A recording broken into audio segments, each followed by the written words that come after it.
This is Disastrous Covid-19 Cruise Romance, written by Stuart St. Paul and read for you by Jean Hurd.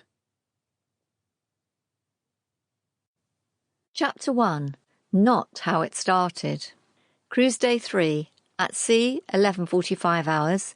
World Cruise Center, Miami, 07:45 hours. Violet walks into the medical center on deck 4, a lower deck normally just above sea level. There is a queue of people waiting to be seen, all wearing masks. Violet is not. She is a very smart, middle-aged woman, one whose age you dare not try to guess because you could be wrong either way. That is not an unusual conundrum on a cruise ship. She hesitates at the desk. "Hi, how can we help?" the nurse asks. Violet looks at the queue behind her, then back at the nurse. She is confused, as if she has regressed somewhere and has no idea where she is. No, I'll come back." The nurse notices the distress in her voice. She quickly takes a disposable box of masks and rounds the desk. "Here, take one." The nurse gets closer, and with her arm gently in the small of her back, she starts to lead her to the desk. Violet flinches. She doesn't want the contact. The nurse knows there is something wrong. "Tell me quietly." Violet falters. "Everything is confidential here." "I was raped." Then, having shared, she fills with sadness and almost cries. Though helpful and calm, the nurse must follow a trained procedure. The system is to protect both parties, and the challenge is to keep the route through this aftermath human. The medical centre offers the highest level of care and would challenge any facility on land. "Please, come through." Violet has jumped the queue and is led into a room while a doctor is called. Violet sits on the gurney and settles there. "Can I take your cruise card?" "Why?" Violet says, gripping her bag close. "It just brings your basic details up and we can show you came in."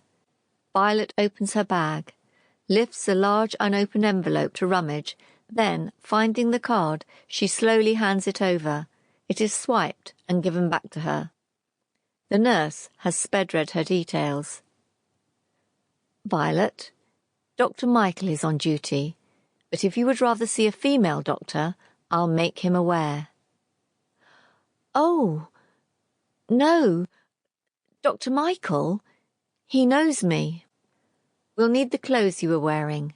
Are these them?" "No." "Where are they?" "In my cabin." Violet feels uneasy and begins to stand. "I think I should go."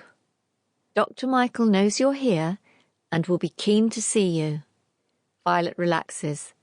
The nurse has done as expected in keeping her. "Your clothes, Violet?" "On the floor."